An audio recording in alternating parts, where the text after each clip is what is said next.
नमस्कार, घटना चक्र बुक वीडियो के इस शैक्षणिक मंच पर आपका स्वागत है। हमारा उद्देश्य है ज्ञान को सरल, स्पष्ट और सुलभ रूप में आप तक पहुंचाना। आइए आरंभ करते हैं अध्ययन और सफलता की इस यात्रा को। कभी सोचा है कि हम उन चीज़ों को कैसे नापते हैं जिन्हें हम देख नहीं सकते, जैसे सूरज की रोशनी कितनी तेज है या फिर किसी भूकंप में असल में कितनी ताकत होती है। ये वो शक्तियां हैं जो हमारी दुनिया को चलाती हैं पर हमारी नज़रों से छिपी रहती हैं। तो आज हम विज्ञान के कुछ ऐसे ही कमाल के तरीकों को समझने वाले हैं जिन्होंने इस अदृश्य दुनिया को हमारे लिए मापने लायक बना दिया है। हम देखेंगे कि प्रकाश की चमक से लेकर भूकंप की शक्ति और यहाँ तक कि हवा और पानी के व्यवहार के पीछे कौन से सिद्धांत काम करते हैं। चलिए अपनी पहली अदृश्य शक्ति से ही शुरू करते हैं, यानी प्रकाश की ऊर्जा। हम सब जानते हैं कि एक एलईडी बल्ब मोमबत्ती से कई ज्यादा रोशन होता है, पर सवाल ये है कि कितना ज्यादा। इस कितना का एक पक्का जवाब कैसे मिलता है? तो देखिए, इस अनदेखी ताकत को नापने के लिए वैज्ञानिक एक खास डिवाइस का इस्तेमाल करते हैं जिसे कहते हैं फोटोमीटर। ये हमारी आंखों से भी ज्यादा सटीक तरीके से प्रकाश की चमक को एक नंबर में बदल देता है। और इसी की वजह से हम ये तय कर पाते हैं कि भाई एक कैमरा फ्लैश कितना तेज होना चाहिए या एक ऑपरेशन थिएटर में कितनी रोशनी जरूरी है। अच्छा, प्रकाश के बारीक ऊर्जा को समझने के बाद अब एक कहीं ज्यादा बड़ी और विनाशकारी शक्ति की बात करते हैं, वो ऊर्जा जो एक भूकंप से निकलती है। भूकंप की शक्ति को मापने के लिए रिक्टर स्केल का इस्तेमाल होता है। ये पैमाना जमीन के कंपन, मतलब जो सेस्मिक वेव्स होती हैं, उनकी ताकत को मापता है। लेकिन इसकी असली खासियत इसके काम करने के तरीके में छिपी है। रिक्टर स्केल असल में एक लघु गणकीय यानी लॉगरिदमिक पैमाना है। अब इसका सीधा सा मतलब ये है कि इस स्केल पर हर अगला नंबर पिछले वाले से कई गुना ज्यादा शक्तिशाली होता है। ये कोई सीधी गिनती नहीं है जैसे 1, 2, 3। नहीं, ये एक बहुत बड़ी छलांग है। कितनी बड़ी छलांग! सोचिए, इस स्केल पर जब भी नंबर 1 बढ़ता है तो जमीन का कंपन 10 गुना बढ़ जाता है। जी हाँ, पूरे 10 गुना।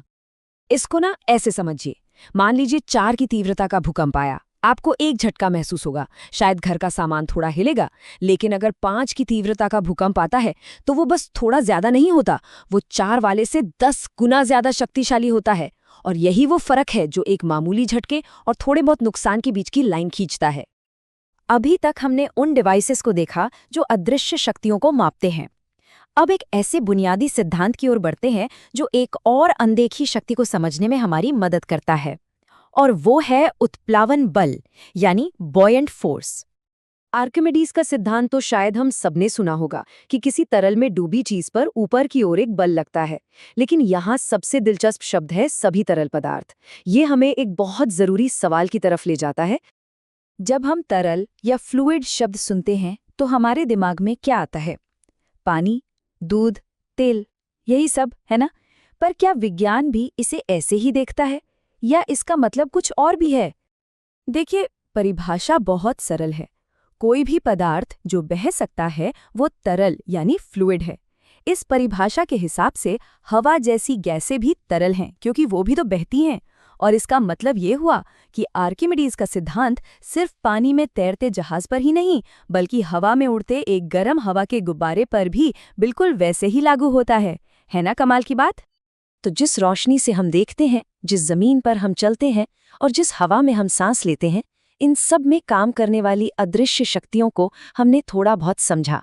अब इन सब को एक साथ रखकर देखते हैं कि हमें क्या पता चलता है। तो हमने देखा कि फोटोमीटर प्रकाश को मापता है, रिक्टर स्केल भूकंप की ऊर्जा को एक नंबर देता है, और आर्किमिडीज का सिद्धांत हमें तरल चीजों में लगने वाले बल की समझ देता है। ये तीनों ही हमें उस दुनिया की एक झलक दिखाते हैं जो हमारी इंद्रियों की पहुंच से बिल्कुल बाहर है। ये जो माप है ना, ये सिर्फ नंबर नहीं है।